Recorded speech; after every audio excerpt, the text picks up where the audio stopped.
CNBC आवाज Motilal Oswal studios में आपका स्वागत है। नमस्कार, मैं हूं आपके साथ आशीष चतुर्वेदी और आप देख रहे हैं खिलाड़ी नंबर 1। पिछला पूरा हफ्ता मार्केट्स में बड़ा भयंकर देखने को मिला, जहां पर लगातार पूरे 5 दिन आपको गिरावट देखने को मिली। आज हफ्ते की एटलीस्ट ये कह सकते हैं कि थोड़ी सी शुभ शुरुआत हुई है। हालांकि हाई से सिग्निफिकेंटली नीचे आ चुके हैं, 150 अंकों की बढ़त यहाँ पर आपको बची रहेगी निफ्टी में। लेकिन आज स्पेसिफिक आप देखें तो एक्शन थोड़े से बेटर साइड पर देखने को मिल रहा है, नतीजों का रिएक्शन बड़ा तगड़ा। चलिए जल्दी से आपको बताता हूं कि मार्केट का हालचाल क्या है। 150 अंक ऊपर, आधे प्रतिशत से ज़्यादा के मूव निफ्टी में। बैंक निफ्टी की बात करें तो यहाँ पर आपको 382 अंकों की बढ़त नजर आ रही है, लेकिन ध्यान रखिएगा कि अब ये चार्ट डाउनवर्ड स्लोपिंग थोड़ा सा होता जा रहा है। मिड कैप और स्मॉल कैप, जहां पर पिछले 5 दिन आपको गिरावट देखने को मिली, मिड कैप्स में रिबाउंड है, 1.25% की बढ़त, 700 अंकों से ज़्यादा का मूव है। और साथ में आप देखें तो स्मॉल कैप्स यहाँ पर भी आप फोकस करेंगे, 205 अंकों की बढ़त, यानी तकरीबन 1% का मूव है। क्विकली एडवांस और डिक्लाइन आपकी स्क्रीन पर। और आज टचवुड मार्केट में बढ़ने वाले शेयरों की संख्या ज़्यादा है, 2221 शेयर ऊपर हैं, 760 नीचे हैं। सेक्टर का हाल बता देता हूं और उसमें भी सबसे पहले हम देखेंगे कि इंडिया विक्स क्या कर रहा है। इंडिया विक्स है 5% नीचे, क्योंकि ओवर द वीकेंड अब फिर से हमले थोड़े से थमते हुए नजर आए हैं। बाकी ऑटो चल रहे हैं। आईटी में ज़बरदस्त रिबाउंड है, उसकी चर्चा हमने सुबह 7:30 बजे भी की थी, 2-2.5% ऊपर है। Capital market as a theme ऊपर है, फाइनेंशियल्स, बैंक्स हैं, मेटल्स में खरीदारी, फार्मा ऊपर है, realty, oil and gas, capital goods, Nifty, energy, यानी वाह। फ्राइडे के विपरीत बिल्कुल स्क्रीन, इंडिया विक्स लाल निशान में, बाकी चौतरफा हरियाली। क्विकली दिखाता हूं कि निफ्टी में कौन सा स्टॉक है जो कंट्रीब्यूट कर रहा है सबसे ज़्यादा तेज़ी के लिए और कहां पर आ रहा है प्रेशर। तो ONGC, SBI life, HDFC bank और अदानी पोर्ट्स मामूली 12-13 अंकों का ड्रैग है। इसके सामने इन्फी, एलएनटी, टीसीएस और एशियन पेंट्स ये कर रहे हैं तेजी की तरफ कंट्रीब्यूट। बैंक निफ्टी की भी चर्चा करनी पड़ेगी, बैंकों में क्या हालचाल देखने को मिल रहा है। हालांकि एचडीएफसी बैंक थोड़ा सा दबाव बना रहा है, लेकिन आज गिरने वालों की लिस्ट है खाली, फ्राइडे के उलट। फ्राइडे हमने देखा था कि बढ़ने वालों की लिस्ट ही खाली।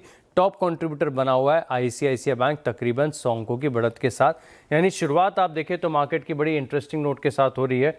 और इसी के साथ आप देखें तो ये हफ्ता भी बड़ा इंटरेस्टिंग साइड पर देखने को मिलेगा, जहां पर 3 मार्केट एक्सपर्ट्स हमारे साथ जुड़ेंगे। फिनबर्ग मैनेजमेंट की मधु बंसल, आईडीबीआई कैपिटल के क्षितिजा साल्वी और मंत्री फिनमार्ट के अरुण कुमार मंत्री हमारे साथ होंगे और ये आपस में करेंगे मुकाबला। और फ्राइडे 3-3:30 बजे तक फैसला हो जाएगा कि 3 मार्केट एक्सपर्ट्स में कौन है असली खिलाड़ी नंबर 1। लेकिन स्टॉक्स पर फोकस रखिएगा, खासतौर पर वो स्टॉक्स जहां पर आप देखें तो सबसे ज़्यादा इंटरेस्टिंग मूव आपको नज़र आ रहे हैं और अर्निंग्स का एक रेजिलियंस है। वेल्थ मैनेजमेंट के साथ साथ अगर आप देखें तो कुछ और कैपिटल मार्केट की थीम ऐसी है जहां पर बड़े मूव्स के साथ कारोबार देखने को मिल रहा है। और निफ्टी का भी एक बार चेक मैं आपको लेकर दिखा देता हूं, फिर एक बहुत ही इंटरेस्टिंग मैनेजमेंट से हम बात भी करने वाले हैं। सीजी पावर, ये चार्ट आप देखेगा अपनी स्क्रीन पर, और पिछले कई सालों से सीजी पावर में जिस प्रकार का बड़ा मूव आपको देखने को मिला, इस स्टॉक को एक वेल्थ क्रिएशन की मिसाल के तौर पर दिया जाता है। तो आज चलिए नतीजों पर बात करेंगे सीजी पावर के मैनेजमेंट से। Q1 में आय में 14% मुनाफा और तकरीबन 17% इनका जो है ओवरऑल बढ़त यहाँ पर देखने को मिली। हालांकि मार्जिन में दबाव देखने को मिला है।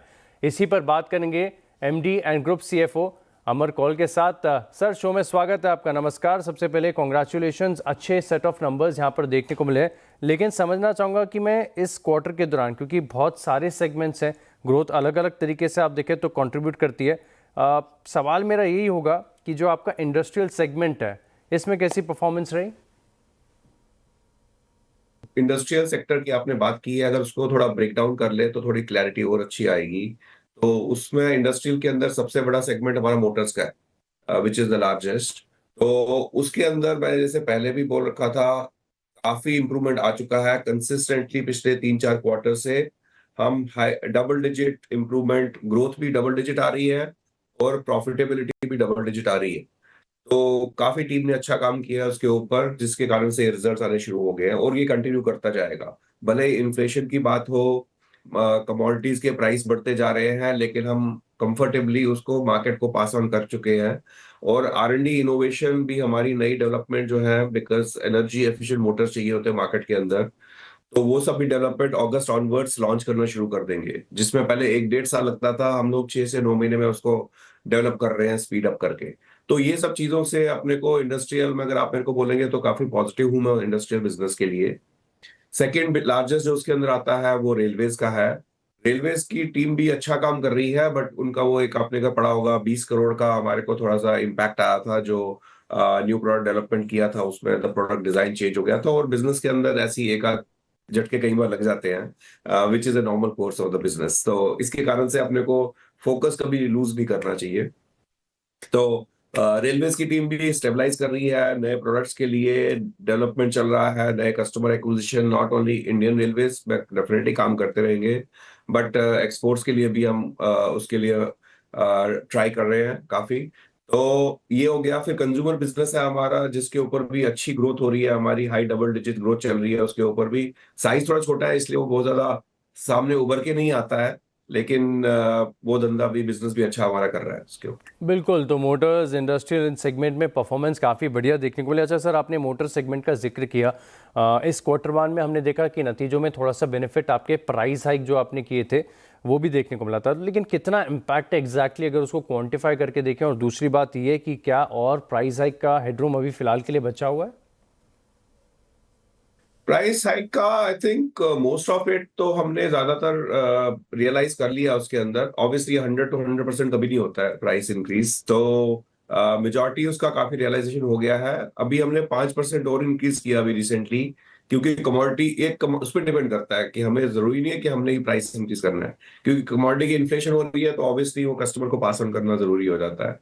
तो उसकी भी रियलाइजेशन चल रही है। तो जैसे जैसे आगे चलता जाएगा, if the commodity behaves well, तो हम ऑब्वियसली नहीं करेंगे इंक्रीज प्राइस को, लेकिन अगर कमोडिटी इन्फ्लेशन होती है तो हम और बढ़ाएंगे प्राइस को। परफेक्ट है सर, क्योंकि सीजी पावर के लिए बड़ा इंपॉर्टेंट है ऑर्डर बुक और ऑर्डर बैकलॉग को ट्रैक करना निवेशकों के लिए भी। तो समझना चाहेंगे कि इस क्वार्टर के दौरान ऑर्डर फ्लोज कैसे देखने को मिले और टोटल ऑर्डर बैकलॉग कितना है फिलहाल? तो ऑर्डर बैकलॉग काफी हेल्दी है हमारा। मोटर का जो बोला डबल डिजिट ग्रोथ हो रही है हमारी, रेलवेज का भी हमारा अच्छा खासा चल रहा है। तो overall I would say double digit growth है हमारे ऑर्डर्स की। इंडस्ट्रियल के अंदर भी हम इतना ब्रेकअप स्पेसिफिकली नहीं डालते हैं, बट डबल डिजिट ग्रोथ चल रही है उसके अंदर। बिल्कुल, डबल डिजिट ग्रोथ यहाँ पर देखने को मिल रही है। बहुत बहुत शुक्रिया सर आपका, आप हमारे साथ जुड़े, नतीजे और ग्रोथ आउटलुक पर विस्तार से बात की। चलिए एक बार आपको सीजी पावर का लॉन्ग टर्म का चार्ट दिखाता हूँ, स्टॉक ने क्या वेल्थ क्रिएशन करके दिए। एक बार के लिए आप इसका 5 साल का चार्ट देखिए, क्या बड़े मूव देखने को मिले। पिछले 1 साल में देखें तो 30-32% की तेजी देखने को मिली है, लेकिन 5-6 साल इस स्टॉक के लिए अगर आप देखें तो गजब क्या 1000% से ज़्यादा 1036% के बड़े गेंस यहाँ पर देखने को मिले। 74 रुपये का जो स्टॉक था अब 874 रुपये के भाव पर ट्रेड कर रहा है। ऐसे होते हैं फंडामेंटली स्ट्रॉन्ग स्टॉक्स के अंदर वेल्थ क्रिएशन की अलग मिसाल कायम की है सीजी पावर ने। चलिए अब एक काम करते हैं, लौटते हैं अपने खेल पर, और तीनों मार्केट एक्सपर्ट से हमारा परिचय तो हो ही चुका है, तो एक काम करते हैं एक एक करके हम बात कर लेते हैं हमारे तीनों मार्केट एक्सपर्ट्स के साथ। और बात करेंगे सबसे पहले मधु बंसल से। मधु जी, शो में स्वागत है आपका, नमस्कार। क्या स्ट्रैटेजी रहेगी इस हफ्ते के लिए और कौन सा है पहला ट्रेडिंग आइडिया? जी नमस्कार, आपको भी और सभी दर्शकों को भी नमस्कार है मेरी तरफ से। तो इस हफ्ते की स्ट्रैटेजी बाय ही रहेगी। ऐसा लगता है कि निफ्टी ने जो भी लेवल्स अपने रीगेन किए हैं उनको वो सस्टेन करेगी। तो मेरा पहला स्टॉक जो है वो रहेगा हिंदुस्तान फूड्स में। करंटली 588 के आसपास ट्रेड करता हुआ ये स्टॉक, मुझे लगता है टारगेट इसका 645 तक जा सकता है, और स्टॉप लॉस 570 का रखकर चलना चाहते हैं। 570 के स्टॉप लॉस के साथ फोकस करिएगा, यहाँ पर आपको नज़र रखनी चाहिए हिंदुस्तान फूड्स पर। और 588 रुपये के करीब का भाव, 570 का स्टॉप लॉस आपने बता दिया। टारगेट एग्जैक्टली कितना होगा? जी टारगेट इसका 645 का। 645 हिंदुस्तान फूड्स नोट कर लिया है मैंने। अच्छा, क्योंकि हफ्ते की शुरुआत हो रही है, जो नए दर्शक हमारे साथ जुड़े उनको मैं बता देता हूँ, आप तीनों खिलाड़ियों ने तो बहुत खेल खेले, लेकिन पहले दिन हम 3 ट्रेडिंग आइडियाज़ अपने पोर्टफोलियो में शामिल करते हैं। तो मधु जी 2 स्टॉक्स और ढूंढ के रखिएगा, तब तक क्षितिजा जी के पास चलता हूँ। क्षितिजा जी नमस्कार, क्या स्ट्रैटेजी इस हफ्ते के लिए, कौन सा है पहला आइडिया? नमस्कार आपको भी और सभी दर्शकों के भी। और स्ट्रैटेजी बाय की ही रहेगी। जैसे मार्केट में नीचे के लेवल से बाइंग आया है, तो मुझे लग रहा है कि ये मोमेंटम कंटिन्यू रहेगा। तो मेरा पहला स्टॉक रहेगा नौकरी। अराउंड नौकरी में हम लोग देखें कि तो 10 EMA के लेवल से बाइंग आई है, प्रीवियस जो डे का हाई वो क्रॉस किया है, तो यहाँ से मोमेंटम बरकरार रहेगा। आगे में 1280 का टारगेट रहेगा और 1161 का स्टॉप लॉस रहेगा। ओके, 1161 के स्टॉप लॉस के साथ आप यहाँ पर इन्फो एज नौकरी, आईटी स्टॉक्स 2-2.5% ऊपर हैं। जब जब आईटी चलता है एक इंडायरेक्ट मूव यहाँ पर आ जाता है। 1280 का टारगेट मैंने नौकरी का नोट कर लिया। ढूंढ के रखिएगा दो स्टॉक्स और, तब तक के काम करते हैं, बात करते हैं अरुण कुमार मंत्री से। मंत्री साहब नमस्ते, क्या है स्ट्रैटेजी, पहला आइडिया? जी बिल्कुल, नमस्ते Ashish ji, good morning and good morning to the panel. Ashish ji, मुझे लग रहा है मिड कैप्स में मोमेंटम है, मार्केट थोड़ा साइडवेज रह सकता है। तो पहला स्टॉक तेजस नेटवर्क रहेगा। तेजस नेटवर्क में एक अच्छा रिवर्सल देखने को मिल रहा है major medium term moving average से। मुझे लग रहा है यहाँ से एक बड़ा मूव वापस ऊपर की तरफ आ सकता है। तो तेजस नेटवर्क को बाई करने की सलाह है। 499 का स्टॉप लॉस रहेगा और 552 तक के टारगेट्स पोजिशनली स्टॉक में आ सकते हैं। तेजस नेटवर्क्स 513 रुपए के करीब का भाव है, नज़र रखिएगा। थोड़ी सी तेज़ी यहाँ पर आ रही है। 552 का टारगेट और 499 रुपीज़ का स्टॉप लॉस लगाकर आप रखिएगा। 500 रुपये कर दें, याद करने में आसानी हो जाती है। 499 सही है। यूजुअली साइकोलॉजिकल लेवल में देता नहीं हूँ, उसके देता हूँ, इसीलिए 499। नहीं ठीक बात है, लेवल्स को रिस्पेक्ट करेंगे। 499। अच्छा, दो आइडियाज़ जानने अभी फिलहाल के लिए सेगमेंट में। मंत्री साहब, दूसरा आइडिया? अच्छा, दूसरा स्टॉक एक मोमेंटम वाला स्टॉक लेना चाहूंगा, थोड़ा मिक्सचर रखना चाहूंगा पोर्टफोलियो में। तो आरके फोर्जिंग को खरीदारी की सलाह रहेगी। 615 के आसपास चल रहा है, ऑलरेडी मूव आ चुका है, पर मुझे लग रहा है ये जो ब्रेकआउट हुआ है ये सस्टेन करना चाहिए। तो आरके फोर्ज को खरीदने की सलाह है। 615 616 के बीच में 597 का स्टॉप लॉस रहेगा और 692 तक के टारगेट पोजिशनली आरके फोर्ज में आ सकते हैं। 692 तक के टारगेट्स यहाँ पर देखने को मिल सकते हैं। 615 रुपये के करीब का भाव, 597 का होगा स्टॉप लॉस, और स्टॉक्स में खास हलचल यहाँ पर देखने को मिल रही है। क्षितिजा जी, दूसरा आइडिया? दूसरा आइडिया ऑरो फार्मा का रहेगा। फार्मा स्पेस में थोड़ा बाइंग मोमेंटम दिख रहा है, तो नीचे के लेवल से ऑरो फार्मा में बाइंग आई है। तो स्टॉप लॉस रहेगा 1527 का और 1675 का टारगेट रहेगा। 1675, 1675 टारगेट, 1527 ये हो गया आपका स्टॉप लॉस, और विंडो फार्मा नोट कर लिया। मधु जी, दूसरा आइडिया आपकी तरफ से? जी, मेरा दूसरा आइडिया रहेगा आई गेस वोपैक टर्मिनल में। कमाल का मोमेंटम हमें स्टॉक में देखने को मिल रहा है और आज भी अच्छी खासी तेजी है। तेजी आ चुकी है, बट ऐसा लगता है कि और भी इसमें अच्छा मोमेंटम हमको देखने को मिल सकता है। 304 के आसपास ट्रेड करता हुआ ये स्टॉक 335 तक जाने की उम्मीद रखता है और 295 का स्टॉप लॉस रखकर चलना चाहूंगी। 295 का स्टॉप लॉस और 335 के टारगेट्स बताया ना आपने?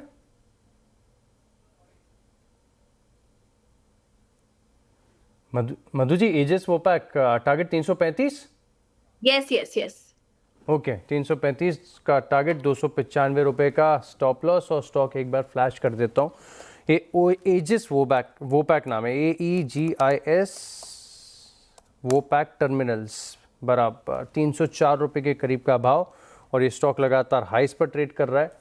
यहाँ पर बड़े गेंस हैं, ऑलमोस्ट बात करते करते डेज हाई के करीब आ ही चुका है। तो हमारे जो तीनों मार्केट एक्सपर्ट्स हमारे साथ जुड़े, इनिशियली अभी तक दो ट्रेडिंग आइडियाज़ अपने पोर्टफोलियो में शामिल कर लिए, लेकिन अभी एक स्टॉक और ऐड करने के लिए जगह बची हुई है। एक काम करते, बहुत ही छोटे से ब्रेक के लिए रुक रहे हैं। ब्रेक के बाद तीसरा आइडिया भी जानेंगे और कुछ और बजिंग स्टॉक्स पर भी बात करेंगे, बस एक छोटे से ब्रेक के बाद।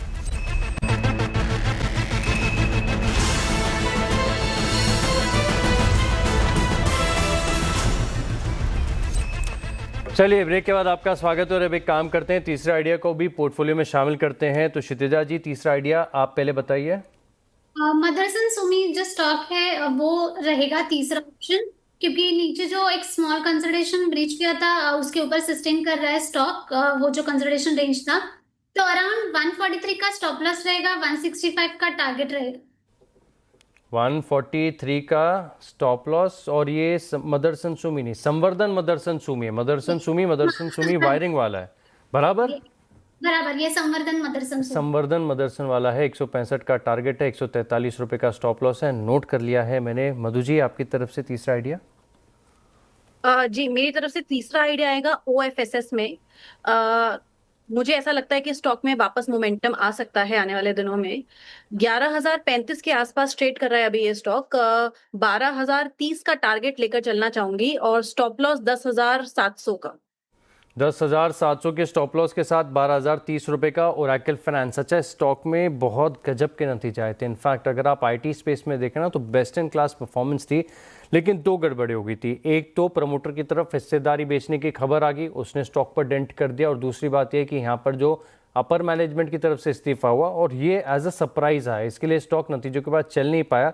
अब आज निफ्टी आईटी 2-2.5% ऊपर है तो स्टॉक खुलकर मूव कर रहा है, 3.5-4% तक की तेजी है। बढ़िया स्टॉक चुना आपने, देखेंगे क्या एक्शन होता है। मंत्री साहब, तीसरा आइडिया आपकी लिस्ट में? जी बिल्कुल आशीष जी, लेटेंट व्यू में खरीदारी की सलाह रहेगी। 315-316 के बीच में चल रहा है, मोमेंटम काफी पॉजिटिव है। 307 का स्टॉप लॉस लगा के बाय करें और 341 तक के टारगेट्स लेटेंट व्यू में देखने को मिल सकते हैं, तो पोजिशनल बेसिस के हिसाब से इसको बाय करके चल सकते हैं। यहाँ पर आप रखिएगा खास फोकस और लेटेंट व्यू एनालिटिक्स, बड़ी मूव यहाँ पर नज़र आ सकते हैं। चलिए अब एक काम करते हैं, कुछ इंटरेस्टिंग ऐसे स्टॉक्स की चर्चा करते हैं जहाँ पर एक बड़ा मूव देखने को मिल रहा है। चार्ट लेकर आते हैं आपकी स्क्रीन पर सेनको गोल्ड का, और पिछले हफ्ते मुझे याद आता है कि हमारे साथ एक एक्सपर्ट जुड़े थे, उन्होंने अपने शामिल भी किया था पोर्टफोलियो में। 10% की तेज़ी है। जेम्स ज्वेलरी के जो स्टॉक्स हैं अनस्टॉपेबल हो चुके हैं। क्या बड़े मूव्स यहाँ पर देखने को मिल रहे हैं? मंत्री साहब आप ही चार्ट देखकर बताइए। सेनको गोल्ड बहुत तगड़ा मूव आया है, 10% की तेजी है, 420 पर चल रहा है, 430 इसका डे हाई है। क्या लग रहा है इस ब्रेकआउट के बाद इस स्टॉक में और तेजी बचती है? बिल्कुल आशीष जी, 380-400 इसके बीच में क्लस्टर ऑफ रेजिस्टेंस है स्टॉक में, और लास्ट अगर 5 से 6 दिन ट्रेडिंग सेशन देखें तो परफेक्टली स्टॉक ने निकाला है, बड़े कैंडल के साथ ब्रेकआउट हुआ है। मुझे लग रहा है जब तक ये 400 के नीचे नहीं जाता, इसमें अपवर्ड जर्नी जारी रहनी चाहिए। टारगेट्स की जहां तक बात है, 452-455 तक के टारगेट आ सकते हैं, तो आशीष जी जिनके पास है उनको होल्ड करना चाहिए। स्टॉप लॉस जो लगाना है 400 के नीचे लगाए, 400 के आसपास ब्रेकआउट हुआ है, 452 तक के टारगेट स्टॉक में आ सकते हैं। क्षितिजा जी आप चार्ट देखिए पीवीआर का, हमारे बात करते करते स्टॉक इंचअप कर रहा है डेज हाई के करीब, अब 6% से ज़्यादा के मूव्स हैं। आज में 66 रुपीज़ का अप मूव यहाँ पर स्टॉक में नज़र आया। पिछले 3 दिनों से अच्छी रैली आई है, नतीजे इसके बड़े स्ट्रॉन्ग साइड पर देखने को मिले थे, लेकिन ध्यान रखिएगा ये स्टॉक हाई से सिग्निफिकेंटली टूटा हुआ है और लंबे समय से निवेशकों का पेशेंस टेस्ट कर रहा है। जिनके पास है उनके लिए क्या राय है? और दूसरी बात, जिनका ये 6% की तेज़ी देख के फोमो हो रहा है, मन ललचा रहा है, उनके लिए क्या राय होगी? जैसे आपने बोला कि रिजल्ट के बाद चल चुका है, वीकली सेटअप में भी देखें तो नीचे के लेवल से बाइंग आई है। जिनके पास ऑलरेडी है 1215 के लेवल के लिए वो होल्ड कर सकते हैं, और जो सपोर्ट रहेगा अराउंड यहाँ से 1038 के लेवल का रहेगा। सपोर्ट पर रखिएगा खास फोकस। चलिए अब एक काम करते हैं, एक छोटे से ब्रेक के लिए रुक रहे हैं और ब्रेक के बाद देखेंगे हमारे तीनों मार्केट एक्सपर्ट्स का रिपोर्ट कार्ड।